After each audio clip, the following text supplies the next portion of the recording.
Okay, so this lesson is for Tuesday, May 12th, or if you're working ahead, that's fine. And we're going to talk about the volume of a sphere. That's our third shape that we need to focus on. And the formula that they give us for the volume of a sphere is 4/3 pi r cubed. Pay attention because this is a different fraction. It's not 1/3. And the radius is now going to be cubed and not squared. So pay attention to that. When you give your units, they should also be cubed. So the volume of a cylinder is V equals pi r squared h. The volume of a cone is 1/3 pi r squared h. And then the volume of a sphere is 4/3 pi r cubed. So let's look at the first example at the bottom. You always write your formula. Then you plug in what you know. So I know my 4/3. Remember, I'm using parentheses. I know pi, unless they tell me to plug in 3.14. And then my radius is always going to be from the center of the circle to the edge, which is what they give me. So it's 4/3. So to compute the volume of the sphere, all I'm going to do is I'm going to do 4 times 4 times 4 times 4 divided by 3, which gives me 85.3, repeating, pi, and it's in centimeters, and it's cubed because it's volume. That would be your volume for that sphere. Let's do another one. So this one's a little more challenging because this one gives us a cylinder and it gives us a sphere. And they want to know what is the volume of the largest sphere that will fit into the cylinder. Well, if that's the case, then if the cylinder is 16, then we know for the sphere, it's going to have a radius of 8.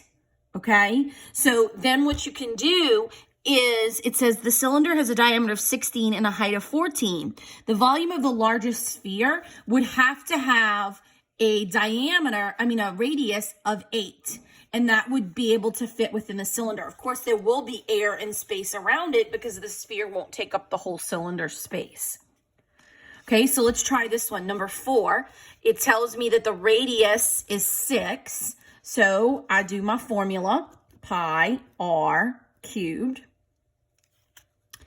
And then I'm going to plug in. So I have 4/3 in my parentheses. I have my pi, and then I have my radius cubed. So 6 times 6 times 6 times the 4/3 gives me 288 pi, and that's going to be in inches cubed. And there's my volume.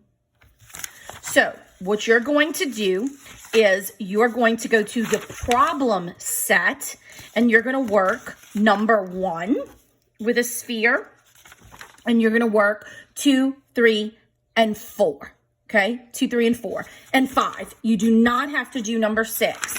So you're going to do numbers 1 through 5. Now, the other thing I want to pay attention is that sometimes when you're dealing with spheres, they're going to give you what's called a hemisphere. And if you notice, a hemisphere still has a radius, but the difference is that the sphere is cut in half. So you would just take the volume and you would divide by 2. Another thing that you might see is they may give you a shape that has 2 different shapes in it. Well, you know the cylinder shape and you know the cone, so then you would find the volume of each and add them up. And then you would be able to get a total of that compound shape. So it is possible to see them like that. It's also possible to see them halved. So now your job is to do 1 through 5, submit that, and then you can work on the test. If you need more practice, then do the extra problems that are in here or look some up on iExcel or Khan Academy.